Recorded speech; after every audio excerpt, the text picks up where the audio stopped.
The silence in Terminal 4 at Chicago O'Hare was deafening, broken only by the gasp of 100 stunned passengers. Just seconds ago, Patricia Gables, a veteran gate agent for AeroVantage, had smirked while tearing a boarding pass in half, effectively barring a quiet woman in a grey hoodie from seeing her dying father. Patricia thought she had won. She thought she was merely cleaning up the seating chart. She didn't know that the woman standing before her, Arlene Boudreau, wasn't just a passenger. She was the one woman on Earth with the power to turn off the lights, lock the doors, and fire every single person standing behind that counter before the plane even left the tarmac. And she was about to do exactly that. The fluorescent lights of Chicago O'Hare hummed with that familiar, headache-inducing frequency that only seasoned travelers seemed to notice. It was 5:45 p.m. on a Tuesday, the peak of the pre-holiday rush, and the air smelled of stale coffee, floor wax, and rising anxiety. Arlene Boudreau stood near the back of the line for Flight 492 to Atlanta. She adjusted the strap of her worn canvas duffel bag, her eyes fixed on the floor. She wasn't looking for trouble.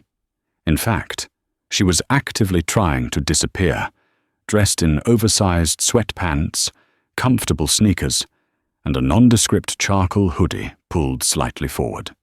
She looked nothing like the cover of Forbes magazine, where her face had appeared just 3 months prior. Today, she wasn't Dr.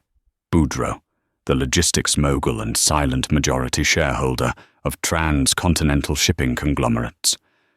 Today, she was just a daughter trying to get to Grady Memorial Hospital before her father took his last breath. The line inched forward. At the podium stood Patricia Gables. Patricia was a fixture at AeroVantage Airlines. With her stiff, bleached blonde bob hair sprayed into a helmet of authority and a scarf tied just a little too tightly around her neck. She ruled Gate B12 like a personal fiefdom. She didn't just scan tickets, she judged souls. She had been with the airline for 15 years, a tenure that she believed gave her the right to decide who was worthy of overhead bin space and who deserved to be gate-checked into oblivion. "Next," Patricia barked, not looking up from her monitor. A young couple moved forward, fumbling with their passports. Patricia sighed loudly, tapping a perfectly manicured nail against the counter. "Passports open to the photo page. I don't have all day. We are overbooked by 6 seats, and I am looking for volunteers to get off this flight, not people to hold up my line." Arlene watched the interaction, her heart rate spiking. She couldn't be bumped. She had paid 3 times the standard fare for a last-minute first-class ticket, not for the luxury, but for the guarantee of a seat. She needed to be in Atlanta by 9:00 p.m. The text message from her brother, David, burned in her pocket. "BP dropping. Hurry." When the couple scuttled away, Arlene stepped up. She kept her head down, sliding her phone onto the scanner. The screen flashed green. "First class. Seat 2A. "Name?" Patricia asked, her voice dropping an octave, losing the forced customer service lilt she had used with the previous passengers. "Arlene Boudreau," Arlene whispered, her voice rasping from hours of holding back tears. Patricia looked up. Her eyes narrowed as she took in Arlene's appearance. The hoodie, the lack of makeup, the worn canvas bag that looked like it had been dragged through a muddy field. Patricia's gaze flicked to the screen, then back to Arlene, and then to the first-class cabin visible through the jet bridge door. "There must be a mistake," Patricia said flatly. She began typing furiously. "I'm sorry," Arlene asked, confusion cutting through her grief. The scanner beeped. "It's seat 2A. "The machine makes mistakes," Patricia countered, her tone sharp. This is a first-class ticket, full fare, purchased 3 hours ago. Yes, I bought it at the counter upstairs. Patricia stopped typing and crossed her arms, leaning over the podium. Look, honey, let's be real. Systems glitch all the time. We're overbooked. I have Diamond Medallion members on the standby list, people who actually fly this airline for business. I'm going to need you to step aside so I can sort out this discrepancy. There is no discrepancy, Arlene said, her voice strengthening slightly. I paid for the ticket. I have a boarding pass. My father is in the hospital. I need to board this plane. Patricia let out a short, derisive laugh. She turned to her colleague, a younger man named Kevin who was tagging bags and looking thoroughly exhausted. Kevin, get a load of this. Father in the hospital. If I had a dime for every time I heard that one from someone trying to scam a free upgrade. Kevin looked uncomfortable. He glanced at Arlene, saw the desperate exhaustion in her eyes, and looked down. Patty, the system says she's cleared. Seat 2A is open. Not for long, Patricia snapped. She turned back to Arlene. I'm flagging this ticket as fraudulent. You don't look like the card holder, and I'm not going to have a security breach on my watch. Step out of line. Now.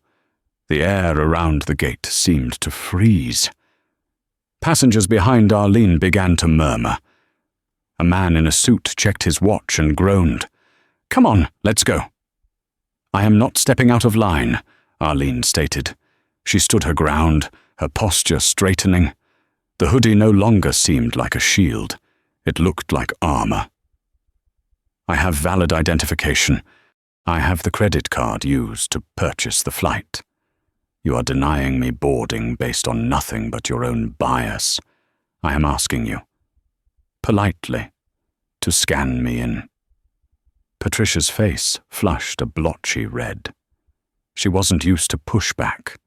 She was used to fear. Bias.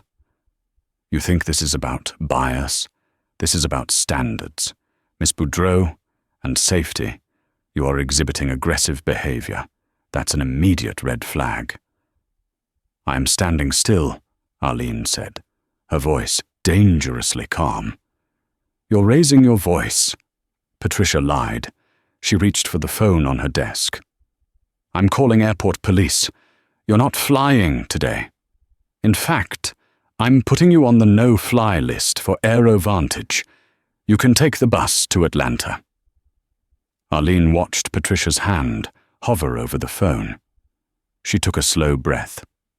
Patricia, Arlene said, reading the name tag.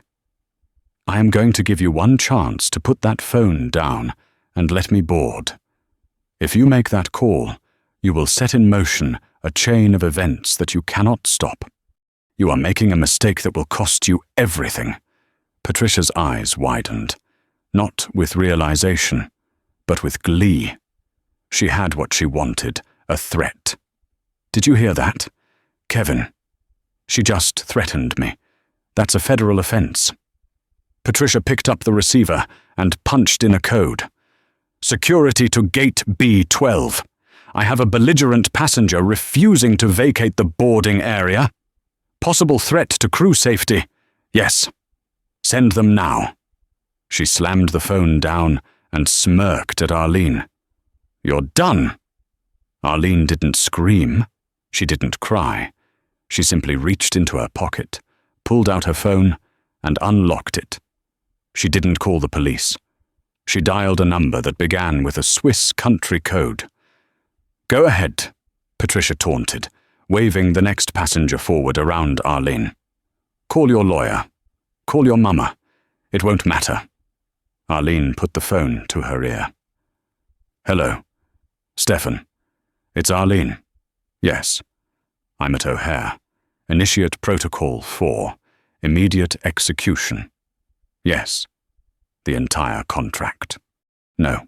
Effective immediately. I'll wait. She lowered the phone and looked Patricia in the eye. You really shouldn't have done that, Arlene said, softly. The arrival of the airport police was swift, loud, and precisely what Patricia Gables had hoped for. 2 officers, Officer Miller and Officer Hernandez, strode down the concourse, their hands resting near their belts, radios crackling.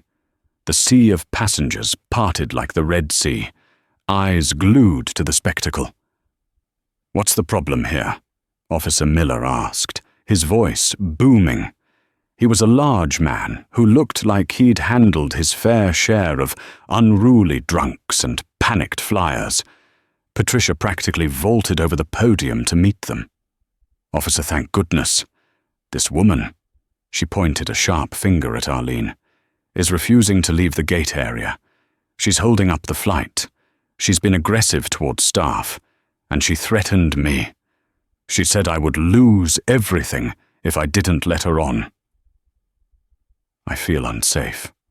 Officer Miller turned his gaze to Arlene. She was still standing calmly, her phone clutched in her hand, the screen dark. She didn't look like a threat. She looked tired. "Ma'am," Miller said, stepping into Arlene's personal space, "you need to grab your bag and come with us." "I haven't done anything wrong." "Officer," Arlene said, her voice steady but respectful, "I have a valid ticket. This agent is denying me boarding because she doesn't believe I can afford the seat. That is profiling, plain and simple." "I don't care about your ticket," Miller said, his patience already thinning. He had a shift ending in 20 minutes. "The airline has the right to refuse service to anyone. If they say you're off, you're off. Now, are we doing this the easy way or the hard way?" "He's right," Patricia chimed in, crossing her arms smugly. "It's private property, and since she threatened a federal transportation worker, I want to press charges." Arlene looked at the officers. "I am asking you to check the security cameras before you touch me. They will show I was compliant. They will show she," Arlene nodded at Patricia, "escalated this. We can review the tapes downtown," Officer Hernandez said, reaching for Arlene's arm. "Let's go." As Hernandez's hand closed around her bicep, Arlene flinched. The crowd gasped. Several people had their phones out now, recording the scene. The red recording dots were like little eyes judging the officers. "Do not handcuff me," Arlene warned, pulling her arm back. "I am walking with you, but I am not leaving this terminal until I speak to the station manager. You don't make demands here," Miller snapped. He unclipped his handcuffs. "Turn around. Hands behind your back. Wait." The shout came from the jet bridge. The pilot, Captain James Doherty, had emerged, drawn by the commotion. He was a silver-haired man with 4 stripes on his shoulder boards and a look of deep concern. "What is going on?" Doherty asked. "We're 10 minutes past departure time."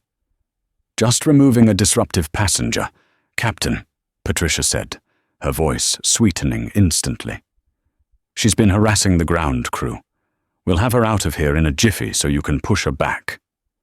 Captain Doherty looked at Arlene. He frowned. He didn't see a disruptor. He saw a woman in a hoodie being manhandled by 2 cops while a gate agent gloated. "I didn't hear any shouting from the cockpit," Doherty said. "She was quietly threatening." Patricia improvised. Arlene looked at the captain. "Captain, my name is Arlene Boudreau. I'm trying to get to Atlanta to see my dying father. I have a valid first-class ticket. Your gate agent has decided I don't look the part." Doherty looked at Patricia. "Is she ticketed?" "I voided it," Patricia snapped. "She's off the manifest. Captain, get back on the plane. Ground security handles the terminal. You handle the bird." It was a breach of protocol for a gate agent to speak to a captain that way, and Doherty bristled. But before he could intervene, Officer Miller spun Arlene around and clicked the cuffs onto her wrists. The cold steel bit into her skin. "That is assault," a woman in the crowd yelled. "She didn't do anything." "Back up," Hernandez yelled at the crowd. As they began to march Arlene away, her phone, still clutched in her hand, which was now pinned behind her back, began to vibrate. It wasn't a call. It was a notification. Then another. Then a cascade of pings that echoed in the silence of the gate area. Suddenly, the computer terminal at Patricia's podium let out a loud, jarring beep. Then another. The screen went black, then flashed red. "System lockdown. Authorization revoked." Patricia frowned and tapped the keyboard. "What the hell, Kevin? What did you do? I didn't touch it." Kevin's stamina, panic rising in his voice.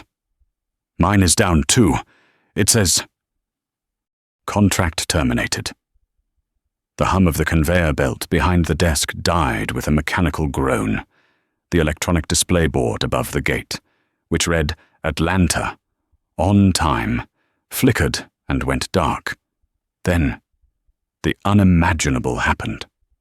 The lights in the AeroVantage dedicated waiting area, and only that area cut out, plunging Gate B12 into a twilight gloom while the rest of the terminal remained bright.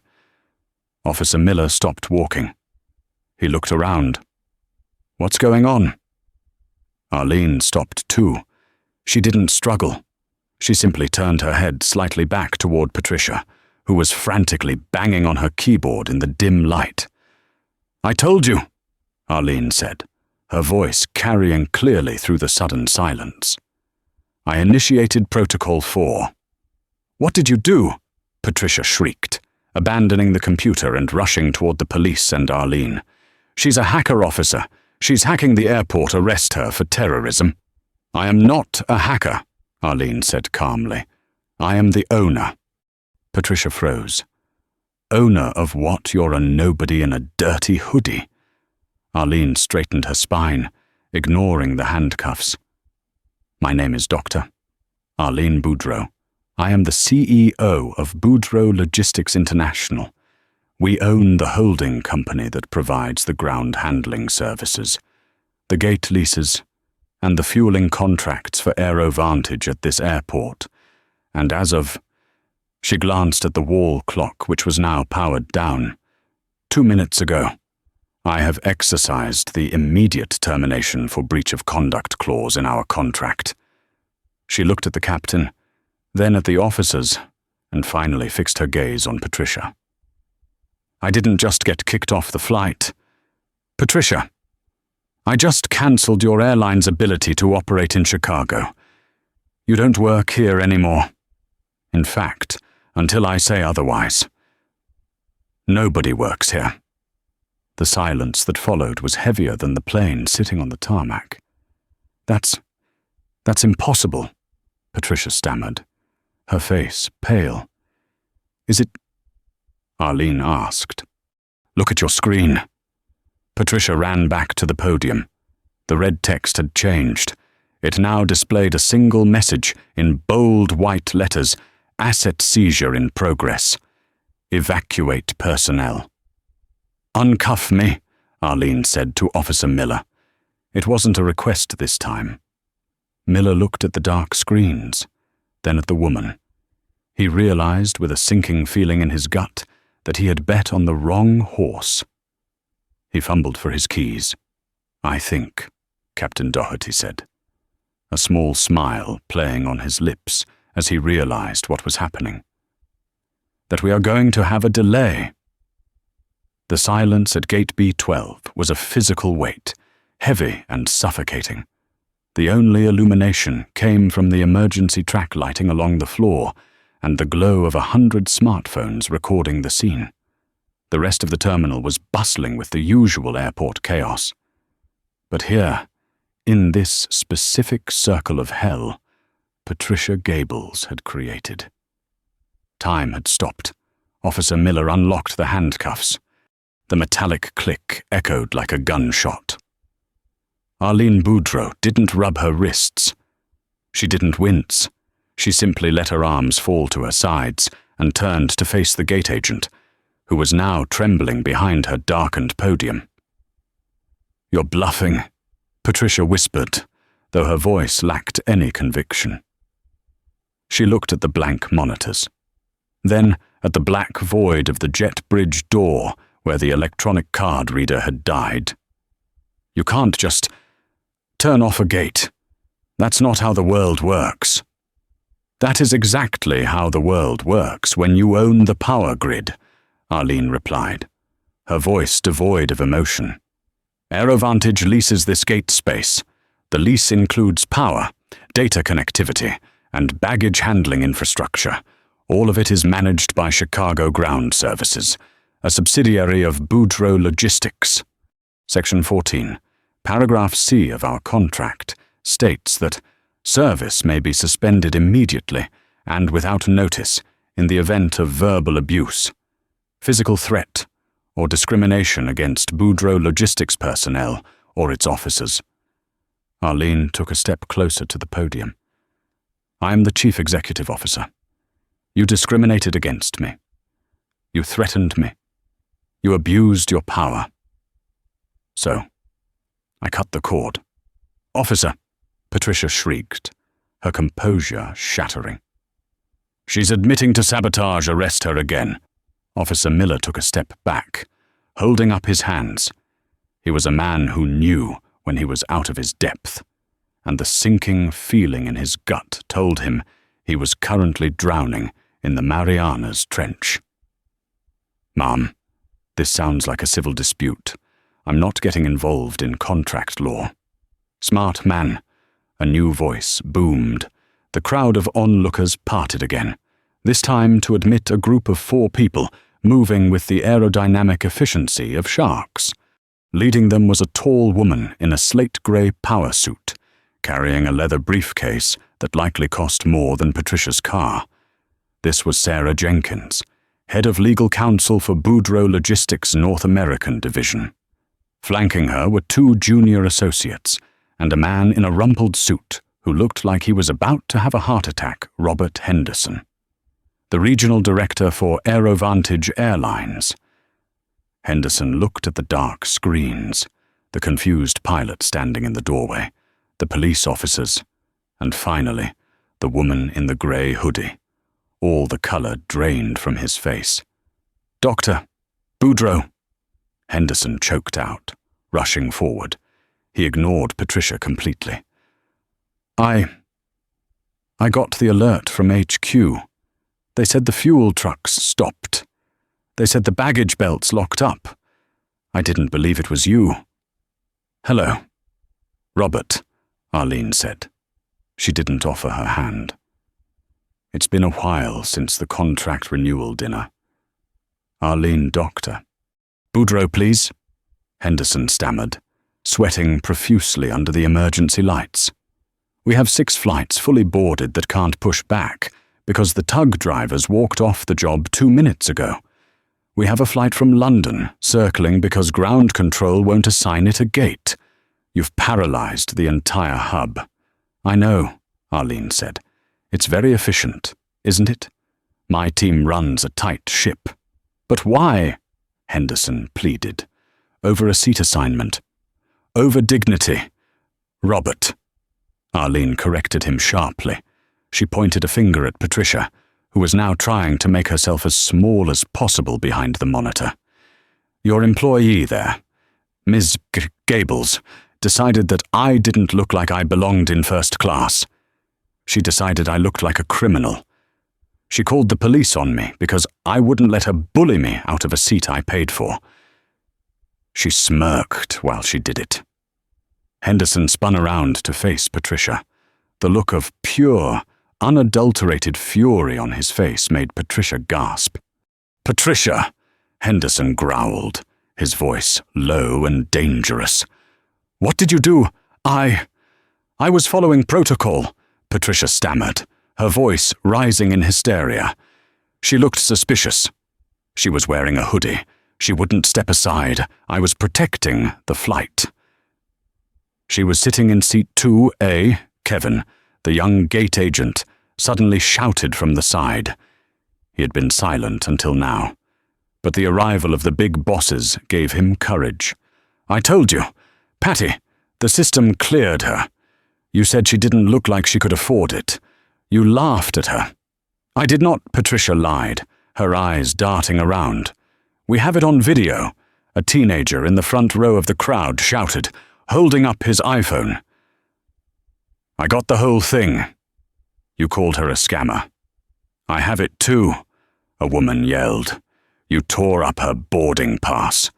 Sarah Jenkins, Arlene's lawyer, stepped forward. She didn't shout. She didn't look angry. She looked like a surgeon preparing to amputate a limb. She handed a thick envelope to Henderson. "Mr. Henderson," Sarah said smoothly. "This is a formal notice of breach of contract. We are invoking the immediate termination clause for the entire O'Hare terminal operations, effective immediately. Boudreaux Logistics is withdrawing all ground support. No fuel, no baggage, no gate power. We are also filing a suit for defamation, false imprisonment, and emotional distress on behalf of Dr. Boudreaux against Aerovantage, and Miss Patricia Gables personally." Patricia's jaw dropped. "Personally, you can't sue me. I'm an employee. The union will protect me." Sarah turned her cold gaze to Patricia. "The union protects employees who follow procedure. It does not protect employees who commit gross negligence and civil rights violations. And since you acted with malice outside the scope of your professional duties, corporate immunity does not apply. We will be coming for your assets. Ms. Gables, your house, your car, your pension." Patricia let out a strangled sob and grabbed the counter for support.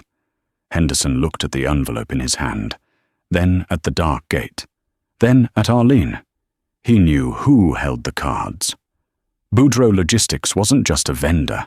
They were the logistical spine of the airline industry in the Midwest. If Arlene wanted to, she could ground Aerovantage for weeks. The stock price would tank by morning. "Dr. Boudreaux," Henderson said, his voice trembling. "What do you want? Name it. We will fire her. We will upgrade you. We will refund the entire plane. Just please turn the power back on." Arlene looked at her watch. "My father is dying. Robert, I don't want a refund. I don't want an upgrade. I'm already in first class." She looked at Patricia. "I want justice, and I want it public." "Done," Henderson said instantly. He turned to the two police officers. "Officers, I'd like to file a complaint against Miss Gables for making a false police report." Officer Miller blinked. The tables hadn't just turned. They had spun off into orbit. "Excuse me." "She lied to you," Henderson said, throwing Patricia under the bus with zero hesitation. "She said there was a threat. There was no threat. She used airport security as her personal goon squad to harass a VIP customer. That is a misuse of emergency resources." Miller looked at Hernandez. They both looked at Patricia. They were humiliated. They had been used as pawns, and now they were on camera looking like bullies. Their anger shifted from Arlene to the woman who had summoned them. "Ms. Gables," Officer Miller said, his voice hard. "Step out from behind the podium." The scene at Gate B12 had transformed from a standard boarding dispute into a tribunal. The passengers, who had initially been annoyed by the delay, were now watching with the rapt attention of a jury at a murder trial.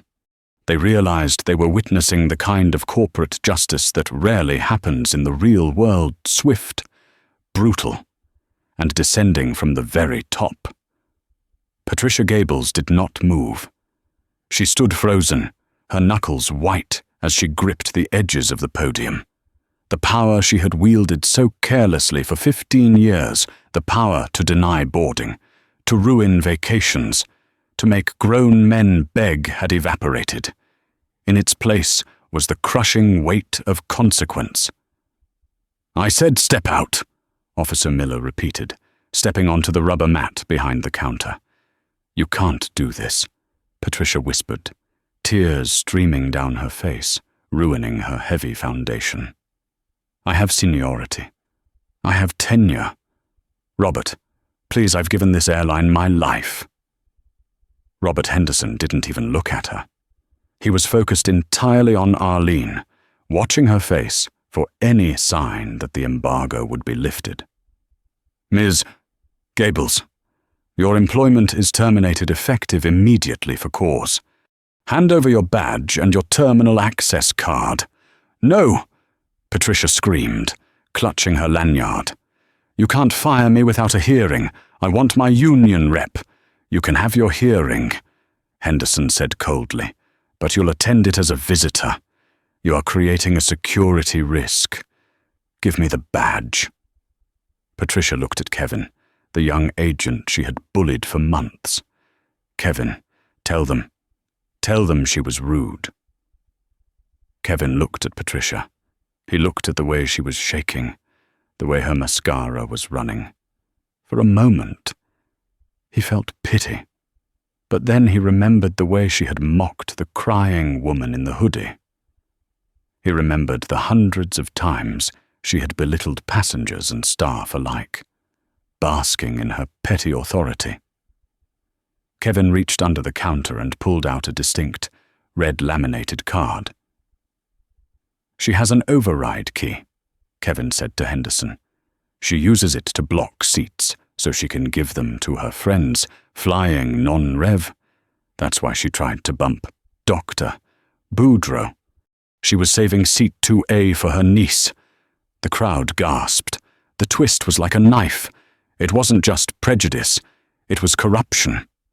Patricia's eyes went wide. "You little rat, I'll kill you." She lunged at Kevin. Officer Miller was faster. He grabbed Patricia's arm, the same rough motion he had used on Arlene minutes earlier, and spun her around. "That's enough, Ms. Gables. You are under arrest for filing a false report, and now, attempted assault." The click of the handcuffs on Patricia's wrists was the loudest sound in the terminal. The irony was so thick it was almost suffocating. Patricia shrieked, a high-pitched, indignant sound that made everyone wince. "Get off me, I'm a Gold Star employee. I know my rights." As the officers dragged a kicking and screaming Patricia away from the gate, Arlene watched. She felt no joy. She felt no satisfaction. She only felt a weary sadness that it had come to this. "Robert," Arlene said quietly. Henderson snapped to attention. "Yes, Dr. Boudreaux. Your staff needs a reset. The culture here is rotten." "I agree," Henderson said. "I'll clean house. Everyone at this gate is gone." He turned to Kevin. "Pack your things. Son, you're relieved." "No," Arlene interrupted. Henderson froze. "I'm sorry." "Kevin stays," Arlene said. She walked over to the young man who was looking at the floor, expecting to be fired just for being in the blast radius. "Kevin tried to tell the truth. He tried to check me in. He was overruled by a bully." Arlene looked at Kevin. "What is your last name?" "Ford, Ma'am," Kevin whispered. "Kevin Ford," Arlene said loudly enough for the passengers to hear. "I am appointing you as the acting station manager for this gate until Boudreaux Logistics can audit the rest of the staff. You are in charge of this flight." Kevin's mouth fell open. "Me but. I'm just a junior agent." "Not anymore," Arlene said. "You have integrity. That is the only qualification I care about right now." She turned to Henderson. "If you want the fuel trucks to move, Kevin runs the gate. Do we have a deal?" Henderson would have agreed to let a golden retriever run the gate if it meant getting the planes moving. "Done. Kevin is the manager." Arlene pulled her phone out. She dialed the number again. "Stephen Paws Protocol 4. Restore power to gate B12 only. Conditional release of fuel for flight 492. Keep the rest of the terminal on lockdown until I land in Atlanta. I want them to sweat. Understood. Doctor, Boudreaux, the voice on the phone said. 2 seconds later, the lights at gate B12 flickered and hummed to life. The monitors rebooted, the AeroVantage logo spinning onto the screens. The conveyor belt behind the desk jolted into motion. A cheer went up from the passengers, spontaneous and loud. Captain Doherty, who had been watching the entire exchange from the jet bridge door, stepped forward. He tipped his cap to Arlene. Dr. Boudreaux, on behalf of the flight crew, I apologize for the delay and the treatment you received. It would be an honor to fly you to Atlanta.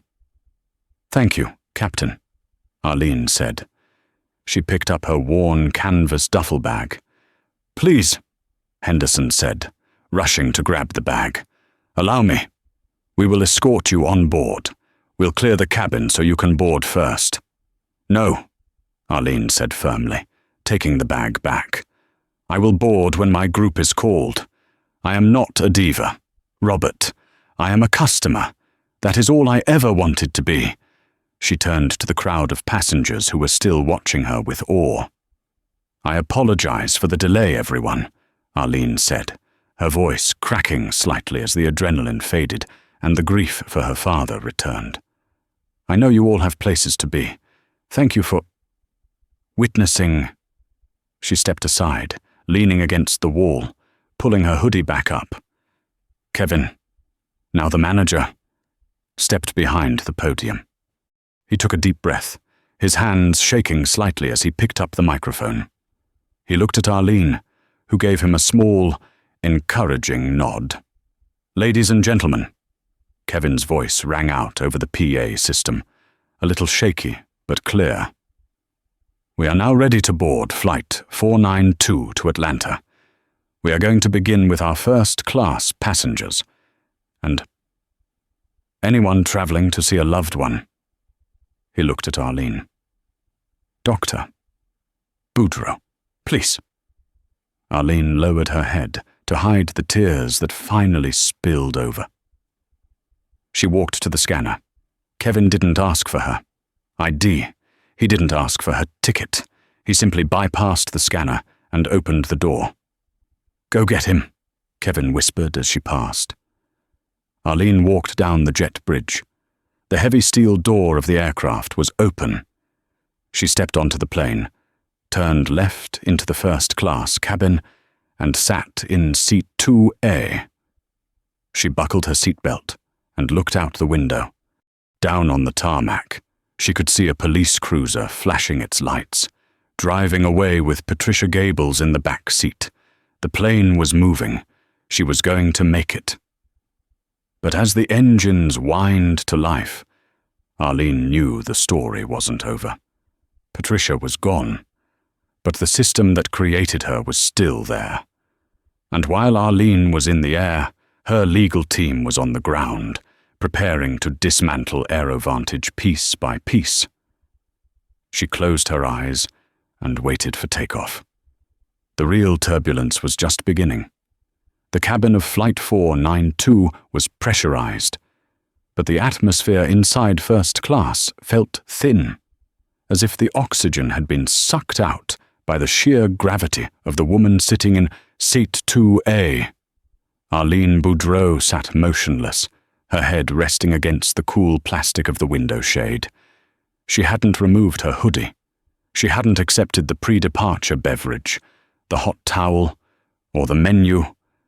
She just stared out into the black abyss of the night sky, watching the scattered lights of the Midwest drift by like embers. The flight attendants were terrified. Veronica, the lead purser for the flight, stood in the galley, wringing her hands. She had been flying for 20 years, but she had never had a passenger who had literally shut down an airport terminal before boarding. Do I ask her if she wants dinner? Veronica whispered to her colleague, a junior flight attendant named Sarah. "Are you crazy?" Sarah hissed, her eyes wide. "Don't poke the bear. She just fired the ground crew. If you spill coffee on her, she might buy the airline and liquidate our pensions. She looks—" "Sad," Veronica said, peering around the curtain.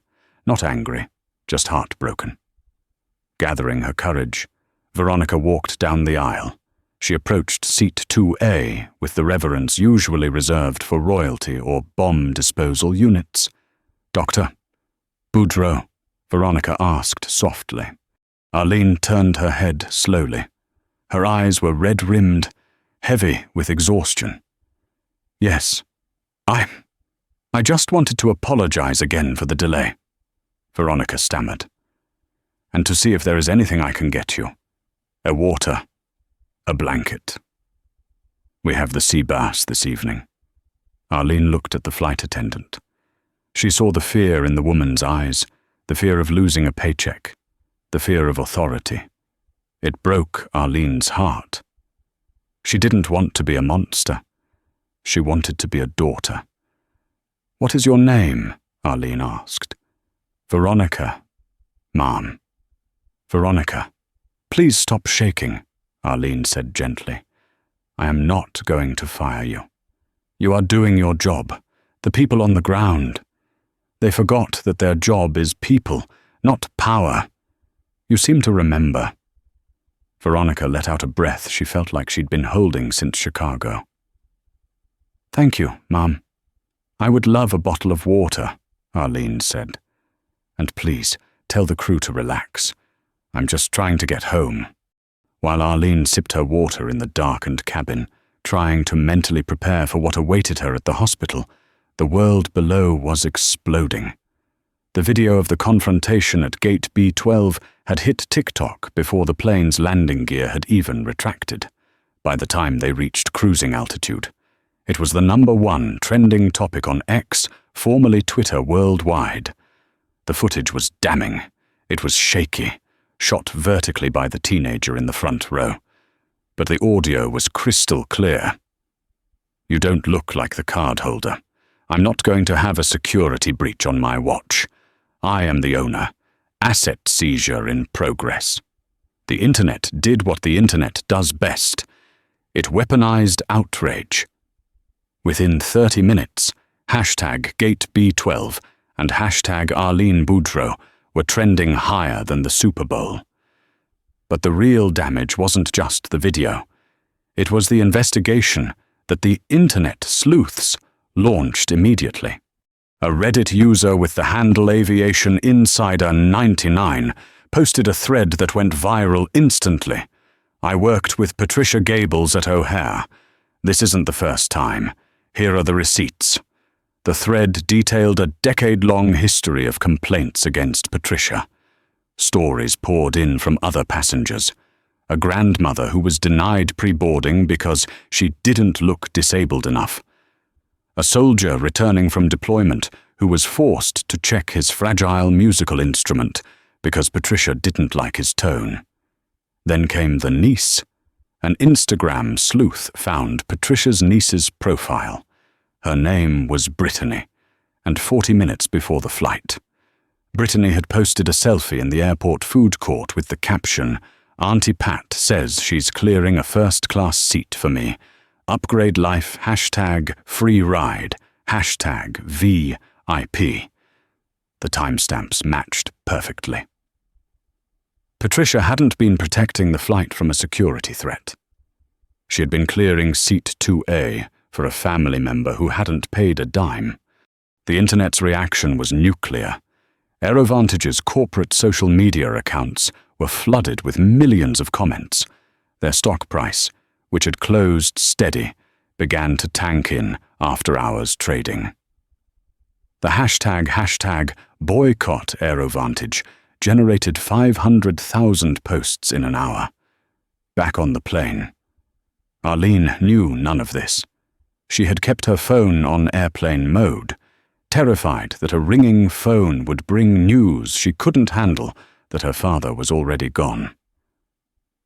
She closed her eyes and drifted into a fitful sleep, dreaming of the smell of her father's pipe tobacco and the sound of his laugh in their old house in Decatur. "Doctor." "Boudreaux." A gentle hand on her shoulder woke her. It was Veronica. The cabin lights were up. "We're beginning our initial descent into Atlanta," Veronica said softly. "The captain asked me to inform you that, well, the situation on the ground is a bit chaotic." Arlene rubbed her eyes.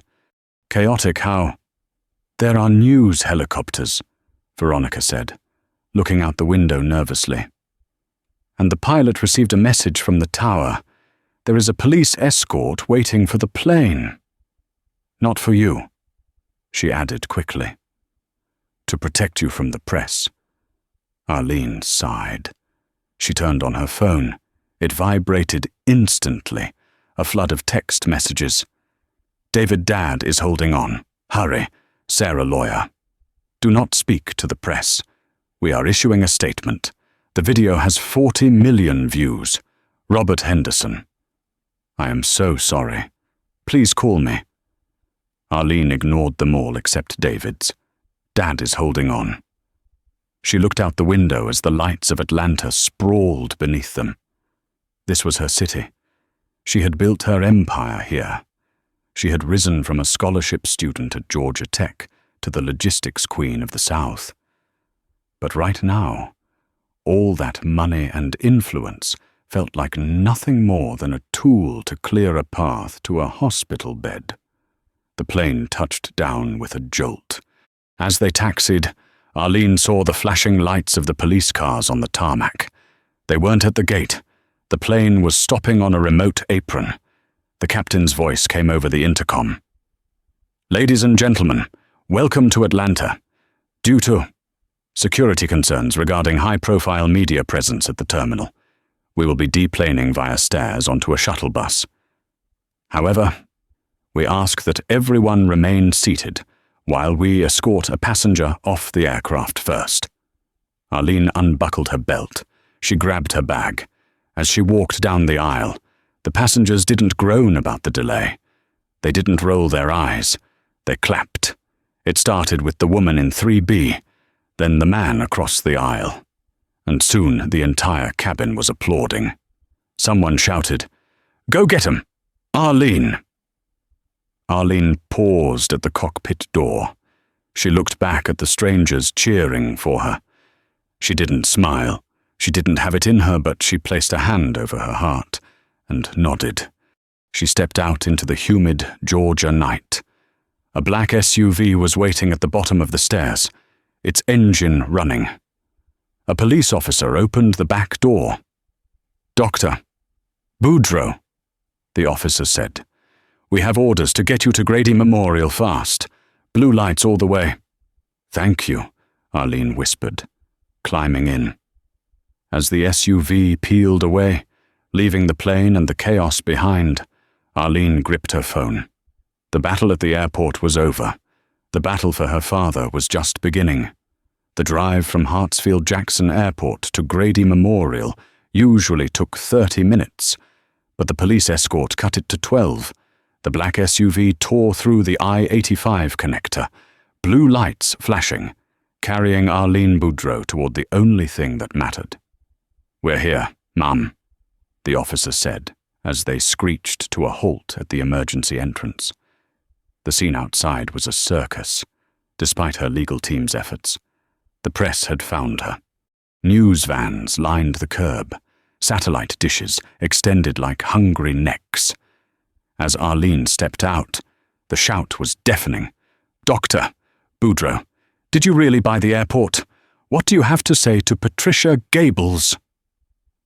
Arlene ignored the microphones, shoved in her face, flanked by hospital security. She pushed through the sliding glass doors, leaving the noise of the world behind. The smell hit her instantly, antiseptic and floor wax. It was the smell of bad news. She ran for the elevators. Her brother, David, was waiting outside the ICU. He looked wrecked, his eyes red and face drawn. He stepped forward and wrapped his arms around her. "You made it," he choked out. "I didn't think you would. Is he? He's still with us," David whispered. "He kept asking for Lainey. He wouldn't let go." Arlene pulled away, wiping her eyes. She walked into room 404. It was quiet, save for the rhythmic beep, beep of the cardiac monitor. Joseph Boudreau lay in the bed, looking small under the thin white sheet. This was the man who had worked double shifts at the Savannah ports to put Arlene through Georgia Tech. Now, he was a fragile shadow. Arlene pulled a chair to the bedside and took his hand. It was cold and papery. "Daddy," she whispered. "It's Lainey. I'm here." Joseph's eyelids fluttered, slowly, painfully. They opened, cloudy, but there was a spark of recognition. "Lainey," he rasped, his voice barely a breath. "You look tired." Arlene let out a wet, broken laugh. "I had a long day. Daddy, some trouble at the airport?" "Give 'em hell?"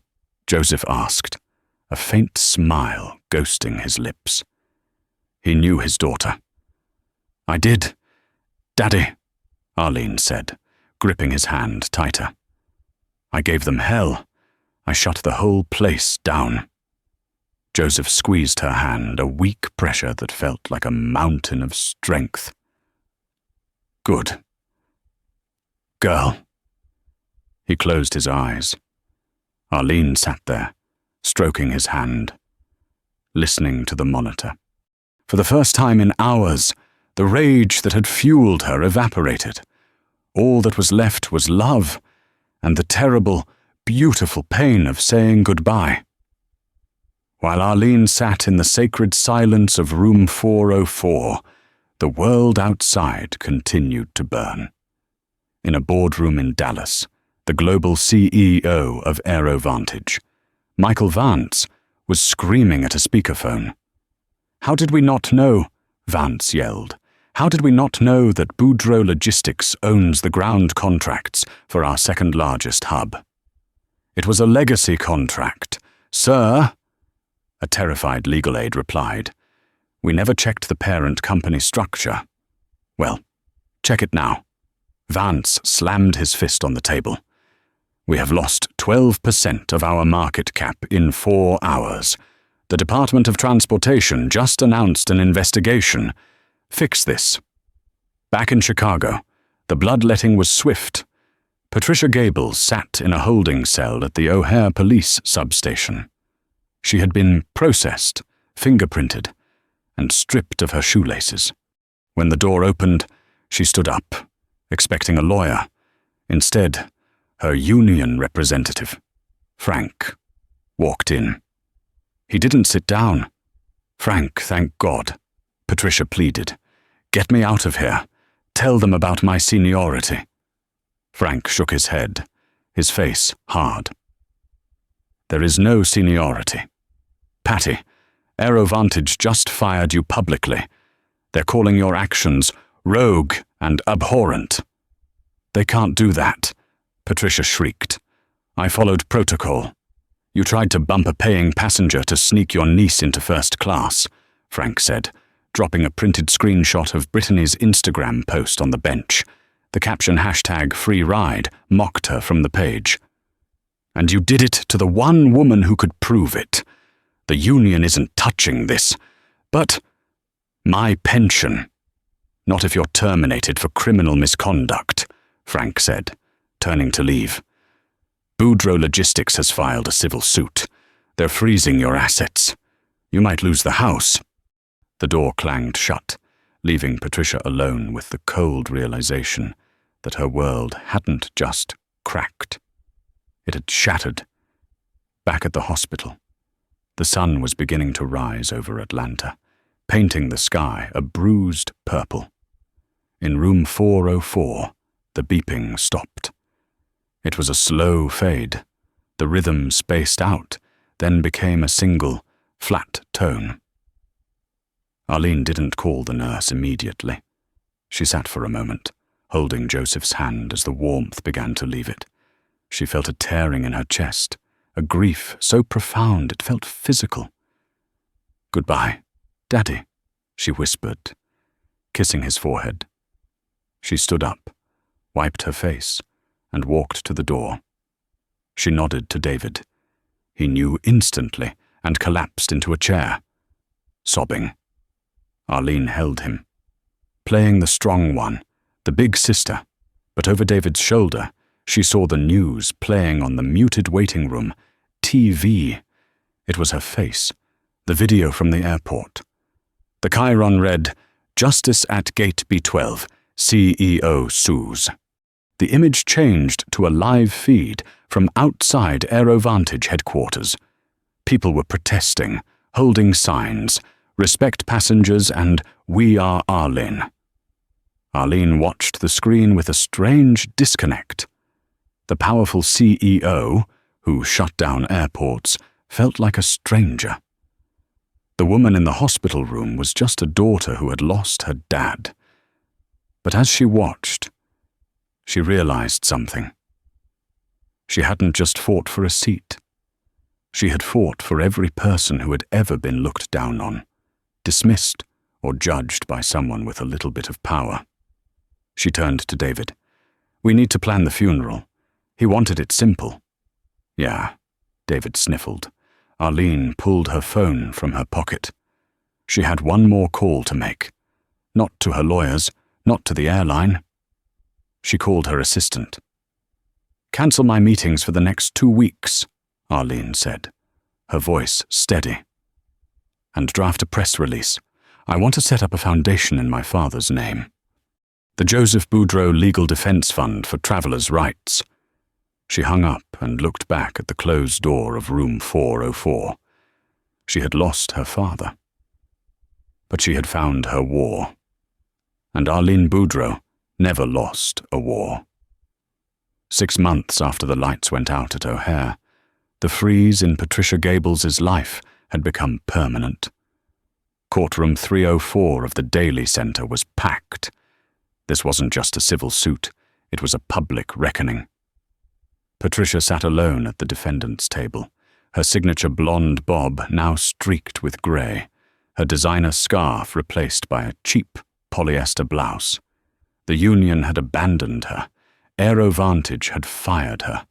Today, she faced the woman she had tried to erase. Arlene Boudreau sat across the aisle, immaculate in a black suit, flanked by a phalanx of high-priced litigators. She didn't look at Patricia. She stared straight ahead, her expression unreadable. Judge Harold Reynolds entered, his robes billowing like a storm cloud. He wasted no time. "Ms. Gables, please rise." Patricia stood, her legs trembling. "I have reviewed the evidence," Reynolds boomed, peering over his glasses. "In 20 years on the bench, I have rarely seen such a flagrant abuse of authority." He held up a single sheet of paper. "This is a screenshot from your niece's Instagram account. Caption Upgrade Life. Auntie Pat hooking it up. Posted 40 minutes before the flight." A ripple of murmurs went through the gallery. The security threat was a lie. Patricia had stolen a first-class seat for a family member. "I didn't know her father was dying," Patricia whispered, tears spilling over. "She just said he was in the hospital. Everyone says that to get upgrades. And that is the problem." Arlene spoke up. She didn't stand, but her voice cut through the room like a blade. "You assumed I was a liar because of how I looked. You assumed my grief was a scam. You stole the last peaceful hour I could have had with my father. I spent that hour in handcuffs because of you." Patricia turned to her, desperate. "I lost my job. I lost my pension. Isn't that enough?" Arlene finally looked at her. "You aren't sorry you did it, Patricia. You're only sorry you picked the wrong victim. If I had been powerless, you'd still be at that podium ruining lives. I'm doing this to ensure you never hold power over another human being again." Judge Reynolds banged his gavel. "Patricia Gables, on the charge of filing a false police report. I sentence you to 3 years of probation and 500 hours of community service." Patricia let out a sob of relief. No jail time, but Reynolds wasn't finished. Regarding the civil suit for defamation and operational losses, the court finds in favor of the plaintiffs. You are ordered to pay restitution to AeroVantage in the amount of $150,000 for fraudulent upgrades issued over 5 years. Patricia gasped. "I don't have that kind of money." And Reynolds continued, "For emotional distress damages to Dr. Boudreau, the court awards the sum of $2.5 million. The gavel struck. The sound was final. "Your assets are now the property of the court," Reynolds stated coldly. "Dismissed." Patricia collapsed into her chair, a wail of pure despair rising from her throat. She was ruined. 2 hours later, Patricia walked out of the courthouse into a cold Chicago rain. She hurried toward the parking lot, fumbling for her keys. She stopped dead. Her Lexus was gone. In its place, a tow truck was hoisting the vehicle onto its bed. "That's my car!" Patricia screamed, running forward. "You can't take that!" The driver didn't even look up from his clipboard. "Court order. Asset forfeiture. Step back. Lady, I have to get home," Patricia cried, grabbing the door handle. The driver gently but firmly pulled her hand away. "It's not your car anymore. Call a cab." Patricia stood in the rain as her pride was dragged away. Shaking, she dialed her sister. It went straight to voicemail. "If this is Patricia, don't leave a message. Brittany is getting destroyed online. We don't want to be involved." The line went dead. No car, no family, no money. Patricia walked to the bus stop. She didn't have a transit card. She had to beg the driver for a free ride, the exact kind of charity she had denied thousands of passengers. "Get on," the driver sighed, looking at Patricia's soaked clothes. "But stay behind the yellow line." Patricia sat in the back of the bus, weeping silently as the city rolled by. She had treated people like luggage for years. Now, she was just lost baggage. A month later, the sun shone over a quiet cemetery in Decatur, Georgia. Arlene Boudreau placed a bouquet of white lilies on a fresh headstone. Joseph Boudreau, father, worker, believer. "It's done, Dad," Arlene whispered. "The lawsuit is over." She hadn't kept a dime. The $2. $6 million judgment had been funneled immediately into a new account. Ms. Boudreau. Arlene turned. Kevin Ford stood there, looking sharp in a fitted suit, holding a thick envelope. "Kevin," Arlene smiled, "you look different."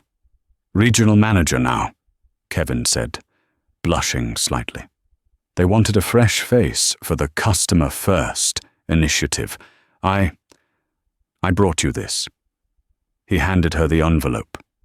Inside was a glossy brochure for the Joseph Boudreau Aviation Scholarship. "Full tuition for 50 underprivileged students every year," Kevin explained. "We're filling the industry with people who see passengers as people, not problems. AeroVantage is funding it." Arlene ran her thumb over her father's name. Tears pricked her eyes, happy ones. This time, he would have loved this. "One more thing," Kevin added softly. "We retired Flight 492 on the new route. Seat 2A is permanently blocked." "Blocked. Reserved," Kevin corrected. "For anyone flying last minute for a family emergency. Free of charge. We call it the Boudreau Siat." Arlene looked up at the sky, watching a plane arc through the clouds. She had lost her father, but she had turned her pain into a legacy. She had proven that dignity isn't a luxury item, it's a right. "Thank you, Kevin," she said. Taking his arm, they walked out of the cemetery together. Arlene Boudreau had won her war, but more importantly, she had ensured that the next daughter racing home wouldn't have to fight one. Arlene's story teaches us a brutal truth. Power doesn't make you right. It reveals who you are. Patricia mistook silence for weakness and a hoodie for poverty. She lost everything because she forgot that dignity is a right, not a privilege.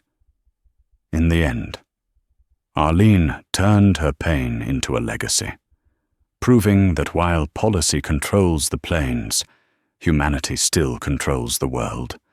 Did this story satisfy your craving for justice?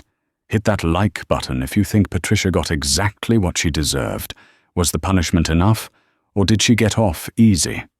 Let me know your verdict in the comments.